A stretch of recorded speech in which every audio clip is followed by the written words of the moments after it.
바쁜 아침 오늘장 관전 포인트 핵심만 짚어보겠습니다. 오늘 우리 시장의 업종을 움직일 여러 시그널, 오늘도 간밤 글로벌 시장을 통해서 여러 포착이 됐습니다.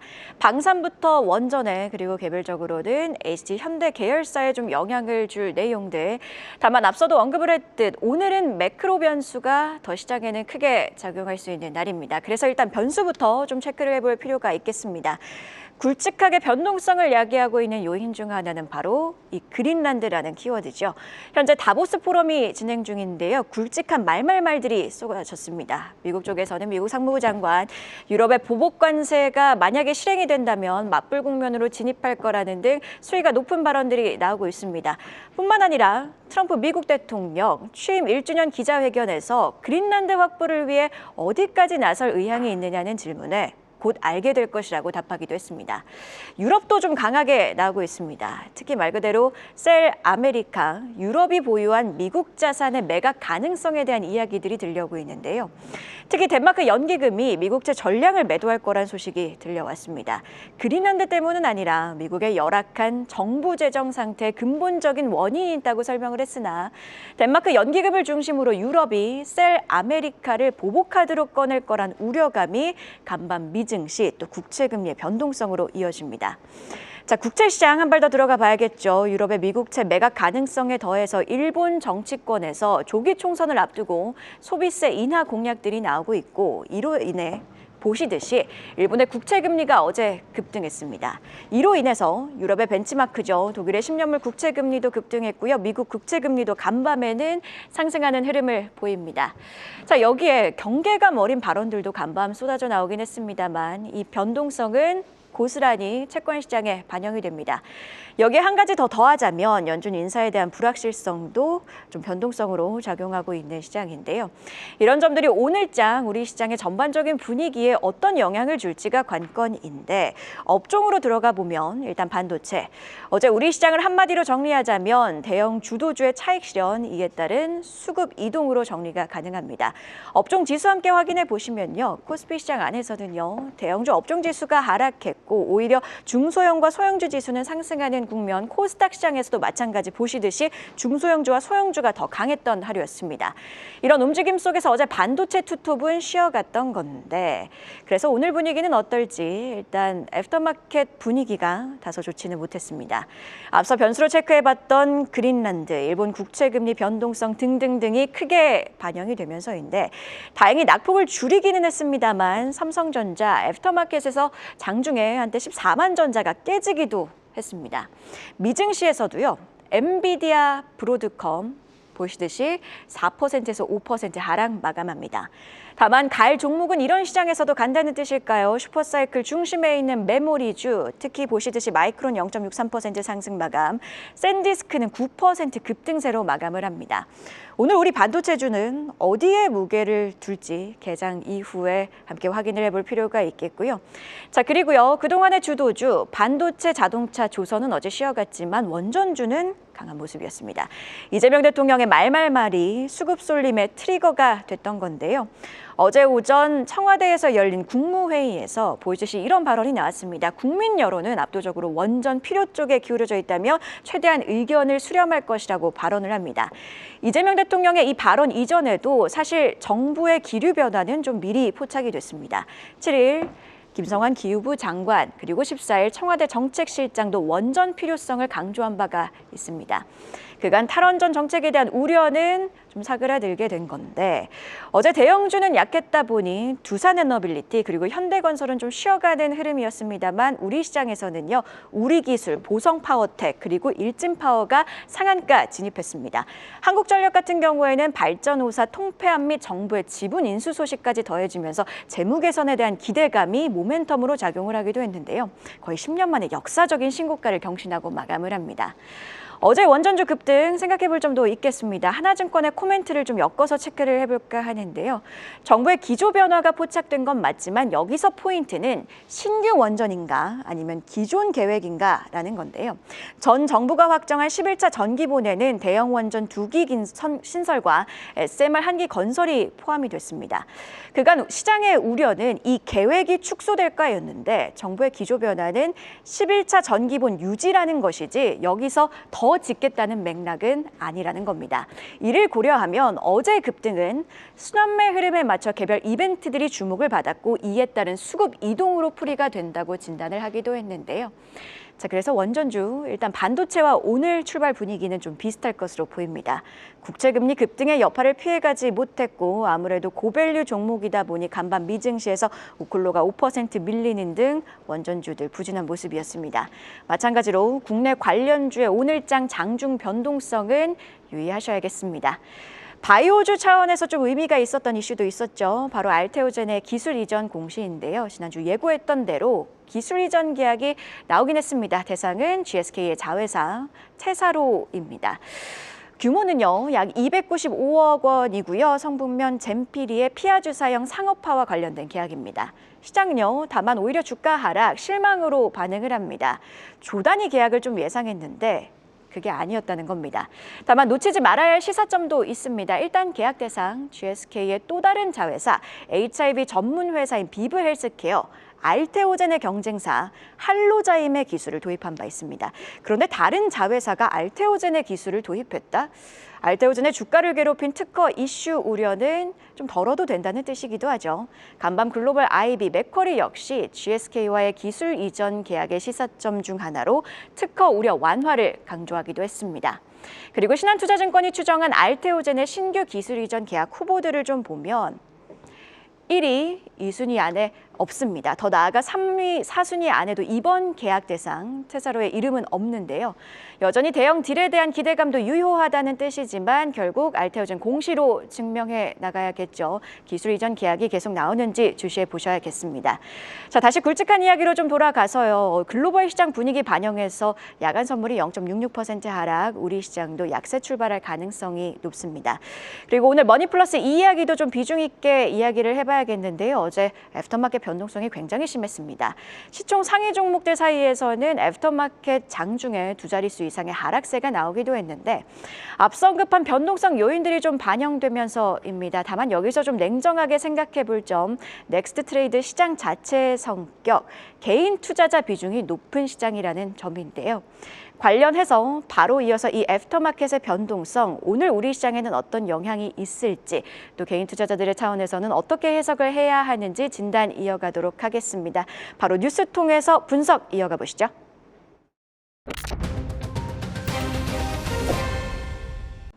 오늘도 시장을 움직일 변동성 요인들, 굵직한 요인들이 많습니다. 바로 진단 이어가도록 할 텐데요. 오늘은 이충원 밸류파인더 대표와 함께합니다. 안녕하세요. 네, 안녕하십니까. 오늘 새벽도 참 잠 못 드는 새벽이었습니다. 어제 밤부터 좀 변동성이 심했는데 결국 미증시도 변동성을 보이면서 끝났는데요. 이슈를 좀 진단해 볼 필요가 있겠습니다. 일단 오늘 시장에서 먼저 기대를 했던 건 트럼프 상호 관세와 관련된 판결이 나올 것으로 예상을 했는데 또 다음으로 미뤄졌습니다. 블룸버그 기사를 보니까 지금 미국 대법원이 4주간의 휴정기에 돌입을 하게 된다고 합니다. 그렇다 보니까 가장 빠른 관세 판결이 나올 수 있는 날짜는 2월 20일이라고 합니다. 그러니까 한 달 뒤까지는 좀 공백이 있는 건데 한 달 뒤에 판결이 나오면 그 전까지는 변동성이 계속된다 이렇게 봐야 되는 건가요? 일단 말씀 주신 것처럼 어제 판결이 나오긴 했는데 다른 판결 3개가 나왔다고 합니다.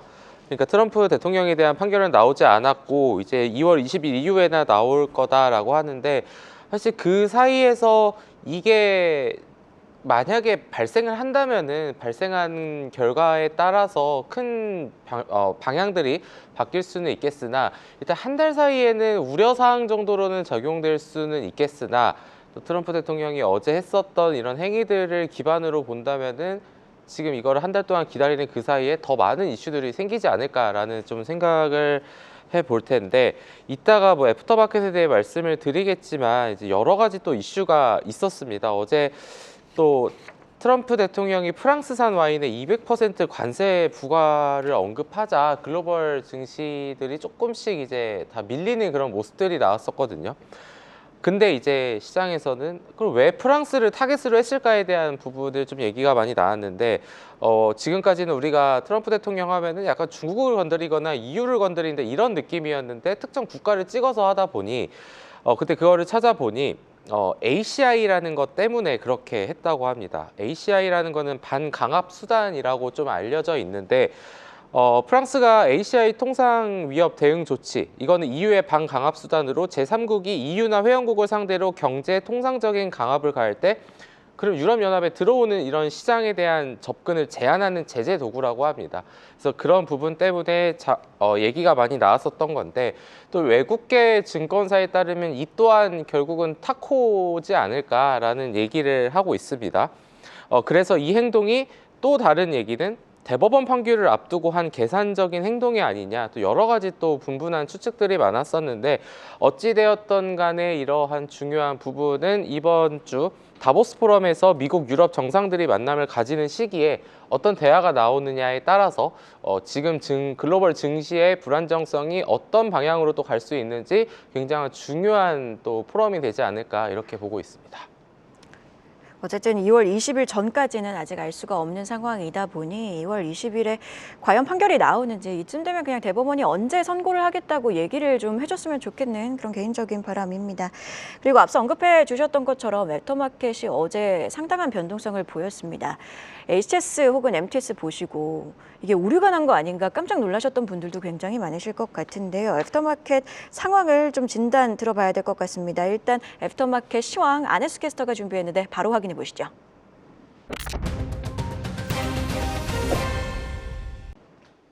새해 초부터 거침없이 달려온 코스피의 랠리가 멈췄습니다. 다만 우리가 마주한 조정의 맛은 생각보다 씁쓸합니다. 정규장부터 더 무거웠던 건 어제 저녁 애프터마켓의 분위기였는데요. 넥스트레이드에서 거래된 6배가 2개 종목 중 무려 57%가 하락하면서 시장은 급격히 냉각됐습니다. 오늘장 시작하기 전 특히 투자 전략을 잘 세워보셔야겠는데요. 어제 저녁 애프터마켓 등락률 확인해 보겠습니다. 먼저 시총 상위 대장주들의 낙폭이 심상치 않습니다. 삼성전자는 정규장에도 이미 2.75% 밀렸음에도 애프터마켓에서 추가로 4.55%가 더 빠지면서 14만 2천 원대까지 내려앉았습니다. SK하이닉스 역시 4.45% 하락한 73만 원 선에서 거래를 마쳤죠. 반도체 투톱뿐만 아니라 HD현대중공업 3.85%, 하나에어로스페이스 2.7% 등 그간 지수를 견인했던 주도주들이 일제히 차익 실현에 매물 폭탄을 맞았습니다. 코스닥 시장도 마찬가지인데요. 시총 1위 알테오젠의 낙폭은 무려 6%가 넘었고요. 삼천당제약과 리가켄바이오까지 정규장에서는 온기가 돌았던 바이오주 대부분의 하락을 면치 못했습니다. 단기 급등에 따른 피로감이 쌓인 상태에서 글로벌 지정학 리스크가 불을 지폈습니다. 그린란드를 둘러싼 갈등에 더해서 트럼프 미국 대통령이 프랑스산 와인에 200% 관세 폭탄을 예고하며 보복 관세 전쟁의 서막을 알렸습니다. 이 여파로 나스닥 선물 등 미 주요 선물 지수가 1에서 2% 급락세를 보이며 우리 증시의 하방 압력을 더욱 키웠는데요. 과연 오늘 증시는 어디로 향할까요? 어제 애프터마켓의 급락장은 오늘 정규장의 예방주사가 될 수도 혹은 공포의 전이가 될 수도 있는 만큼 오늘 하루 신중하게 시장 바라보셔야겠습니다. 지금까지 안혜수였습니다.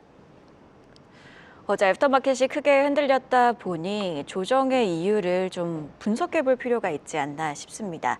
일본 국제금리로 인한 변동성, 여기에 그린란드를 둘러싼 셀 아메리카 현상, 마지막으로 연준의 불확실성 등등등 여러 가지 이야기들이 나오고 있는데 일단 애프터마켓 어제 어떻게 보셨는지 좀 궁금하네요.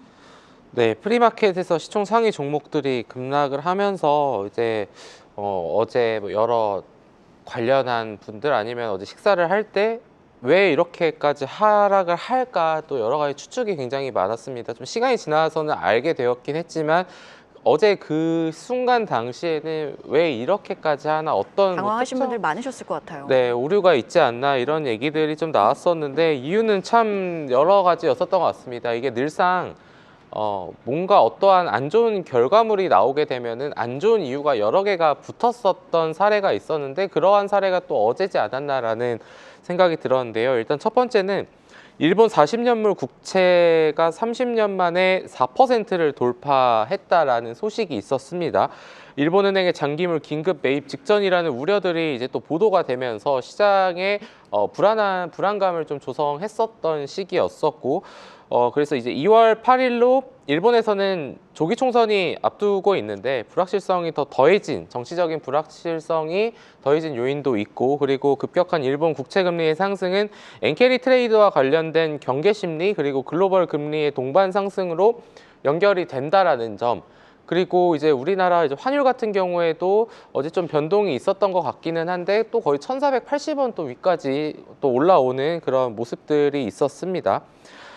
두 번째로는 아까도 이제 말씀을 해주셨는데 셀 아메리카에 대한 현실화죠. 트럼프 대통령의 그린란드 매입 압박과 이에 따른 대유럽 관세 폭탄에 맞서서 159조 원의 규모 보복 관세 명단을 검토했다. 도이치방크의 자료에 따르면 유럽 국가들이 보유한 미국 자산이 8조 달러인데 미국 국제 투매 가능성을 언급하기 시작했다라는 얘기도 있었고 그리고 이 그린란드가 여기에 히토류가 150만 톤이 있는데 전 세계 매장 8위에 해당하는데 지금까지 생산적으로 이제 생산을 한 적이 없었다라는 점에서 미국과 중국의 여러 가지 분쟁 사유 중에 하나가 바로 또 히토류가 또 있다 보니까 지금 이쪽으로 타개하려고 하는 거다 보니 지금 여러 국가를 또 건드리는 그런 모습들이 나오고 있다라고 보시면 될 것 같습니다. 세 번째는 연준의 불확실성에 대한 부분인데요. 파월 의장의 노이즈가 계속해서 되면서 그럼 그 다음에 얘기가 나오고 있는 차기 의장은 누구냐라고 하면은 매파적 성향의 케인 워시라는 사람이라고 합니다. 그러니까 여러 가지 이슈가 또 맞물리는 상황에서 루머도 나오더라고요. 뭐 한 증권사의 뭐 알고리즘에 오류가 있었다. 심지어 이제 그런 루머까지 사실인지는 모르겠으나 어찌되었든 이런 부분들이 계속해서 나오다 보니 삼성전자는 어제 6.9%까지 하락을 했었습니다. 그게 13만 8천 원이었고 SK하이닉스도 7%까지 하락을 했었는데 그게 70만 2천 원까지 갔었거든요. 물론 절반 정도는 회복을 하긴 했지만 간밤에 미국 증시가 그래도 좀 잘 지켜준다면 어제의 낙폭은 일회성 해프닝이고 다시 한번 또 그래도 괜찮지 않을까라는 생각을 했었는데 미국 증시까지 좀 안 좋은 모습을 보이다 보니 좀 그런 부분은 아쉬웠고 사실 또 이거를 또 누군가는 반대로 생각했었을 때 코스피 10일 올라왔으면 하루 빠질 수 있는 거지라는 얘기를 할 수도 많이 달렸으니까요. 네, 있겠죠. 그러나 그건 그거고 어쨌든 하락은 하락이다 보니 오늘 시장 참여자분들의 좀 우려는 좀 오늘 지금 큰 상황이지 않을까 좀 그렇게 보고 있습니다. 넥스트레이드 관련해서 한 가지만 더 여쭤보면 이게 넥스트레이드 거래 특성을 체크를 해보니까 12월 말 그리고 1월 초까지의 거래 비중을 보면 개인들의 투자 비중이 압도적으로 높습니다. 거의 80% 이상이 개인 투자자이다 보니 어제 같은 경우에는 하락이 나왔지만 하락이 나왔을 때 그 물량을 받아줄 외국인과 기관, 다른 수급 주체가 없었다 보니 오히려 하락이 하락을 부르는 패닉셀로 이어진 거 아닙니까? 말씀해 주신 것처럼 이게 대체거래소를 통해 대체거래소 8시부터 9시 개장 전까지 보시는 분들은 아마 아실 텐데 예를 들면 엄청 왜곡도 좀 있죠. 네, 플러스가 딱 나고 있다가 이제 8시 50분에 동시효과 들어가면은 그 상승분이 그냥 없어질 때도 있고 반대로 이제 대체거래소에서 예를 들면 5%를 하락했는데 8시 50분 되면은 또 플러스로 시작하는 경우도 있고 사실 그런 부분들이 결국은 시장 참여자들이 개인 투자자만 일단 진입을 하다 보니 또 그런 사례가 있지 않나. 그런데 이제 시장에서 얘기를 하는 거는 그럼에도 불구하고 그런 자본으로 어쨌든 대체거래소에서 삼성전자나 하이닉스 이런 기업들이 6, 7%까지 빠질 수 있을 정도의 또 물량이면 또 적진 않다. 이런 얘기들이 있다 보니까 제가 생각했었을 때는 뭐 어제 미국 증시의 영향도 있겠지만 오늘 8시 50분 동시효과가 사실 저는 그게 더 중요하다고 생각을 해서 그 시기를 좀 더 봐야 될 것 같습니다. 동시효과 체크를 해봐야겠습니다. 삼성전자랑 SK하이닉스 어제 애프터마켓에서 워낙 변동성을 겪었고 또 애프터마켓뿐만 아니라 장중에는 뒤늦게 반도체 관세 우려를 조금 반영하면서 쉬어가는 모습이었습니다. 다만 지금 간밤 미증시에서도 보시면 샌디스크가 9% 상승하는 등 이 메모리 슈퍼사이클에 대한 기대감은 여전한 상황이거든요. 관세 리스크가 주가의 발목을 이제 잡는 건지 전반적으로 반도체주 어떻게 보고 계십니까? 일단 지금 국면은 메모리 슈퍼사이클 쪽으로 무게가 이제 슈퍼사이클의 호재냐 아니면 관세의 악재냐 두 개를 놓고 봤을 때는 사실 좀 전자가 고민이 커지죠. 네, 여전히 더 강력하긴 합니다. 관세는 업황이 이제 최고조 구간에 진입을 하다 보니 그러면은 이제 이런 부분들은 좀 더 예를 들면 예전에는 좀 보수적으로 잡았다면은 이제는 조금 더 잡아주는 거죠. 예를 들면 비용 단위나 성장에 대한 제한을 그리고 올해 1월 트럼프 행정부가 무역확장법 근거로 뭐 AI 가속기, 뭐 엔비디아 H200 이런 것들에 대해서 25% 관세를 부과한다라고 좀 밝히는 얘기들이 있었는데, 그러면은 이제 생각을 해야 되는 부분은 실적적인 측면 당연히 중요하겠죠. 근데 지금 이제는 대내외적인 수급적 이슈가 삼성전자, 하이닉스에 더 작용될 가능성이 높지 않나.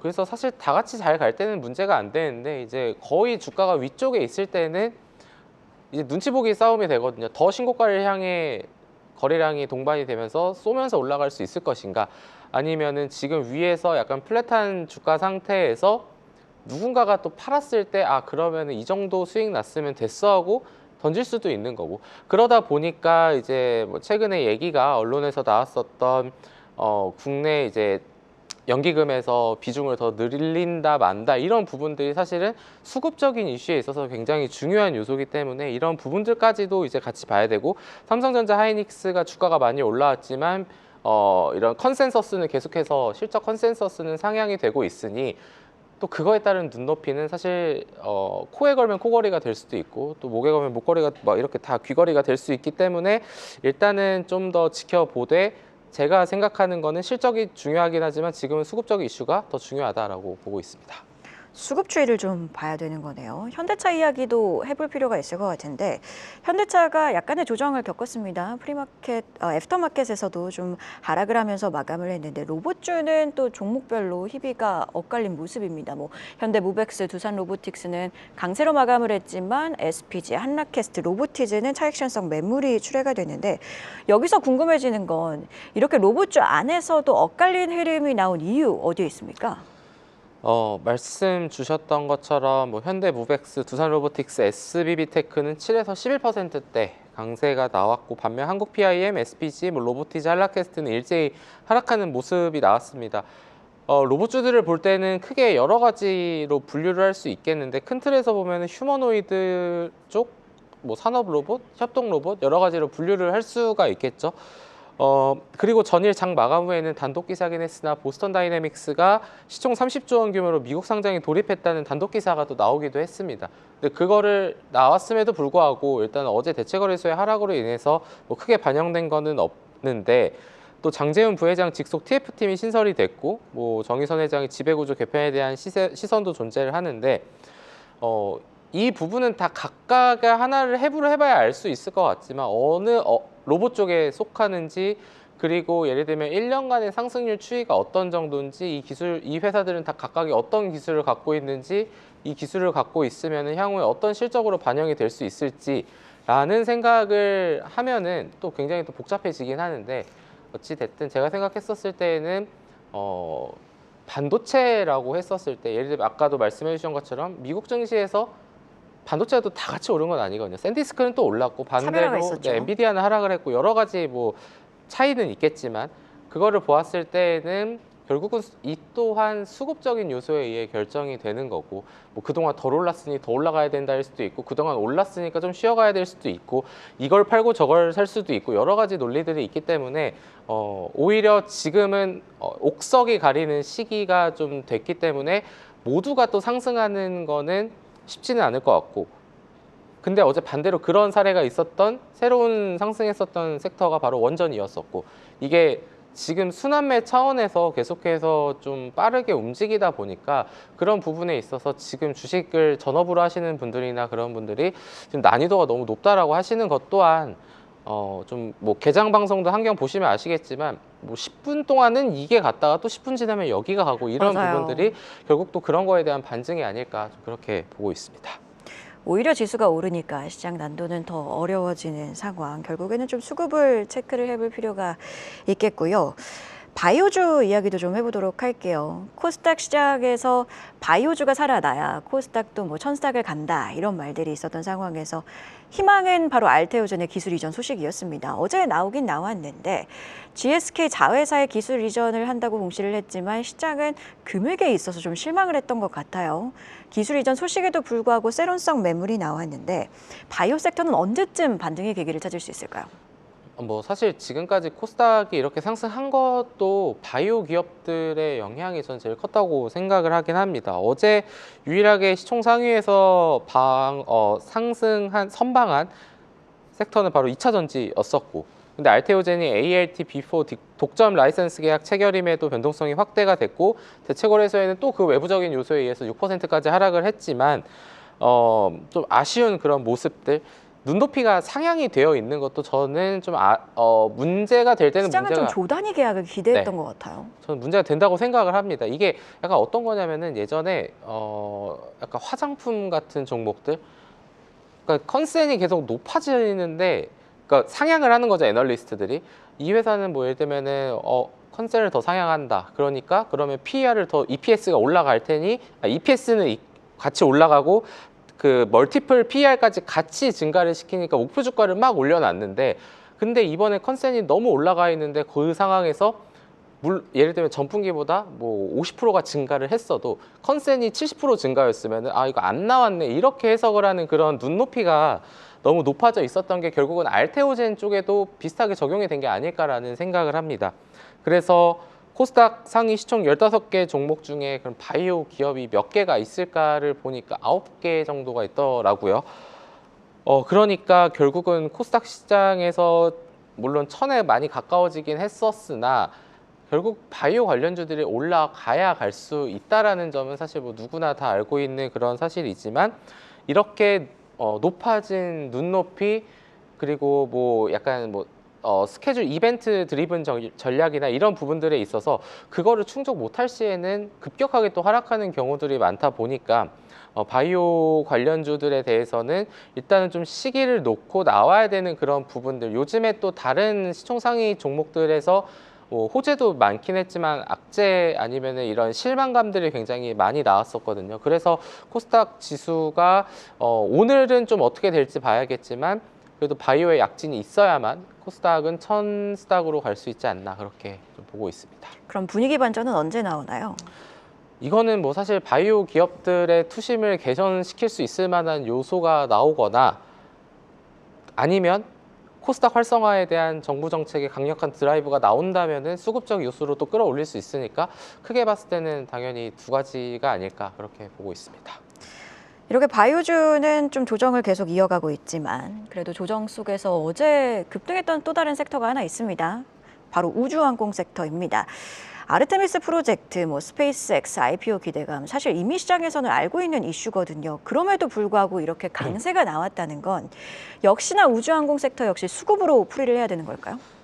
수급적인 부분도 있고 뭐 순환매가 있고, 지금 뭐 주식시장이 좀 어려워요. 되게 저급한 표현으로 두더지 게임인 것 같다라는, 아니면은 풍선에 대한 부분, 여기를 누르면 저기가 오르고 저기를 누르면 여기가 오르는 약간 이러한 상황들이 계속 전개가 되고 있는데, 사실 말씀 주셨던 것처럼 뭐 스페이스X의 뭐 올해 IPO 추진 소식, 글로벌 우주산업 재평가, 뭐 트럼프 행정부의 지원 정책, 뭐 우리나라에서는 누리호 성공, 뭐 K방산 수출, 뭐 한국항공 우주, 하나 에어로드 주가 급등, 이런 테마적 순환매가 가속화되고 있는 그러한 상황이 좀 전개가 되고 있습니다. 뭐 8천억에서 1조 달러의 밸류로 스페이스X가 뭐 상장을 한다. 그러면은 합금을 만드는 소재 회사, 뭐 엔진을 만드는 이런 장비 회사, 위성통신 관련, 심지어 뭐 스페이스X에 투자를 했었던 뭐 투자 지분 가치가 부각되는 회사, 여러 가지가 부각이 되면서 올라갈 텐데,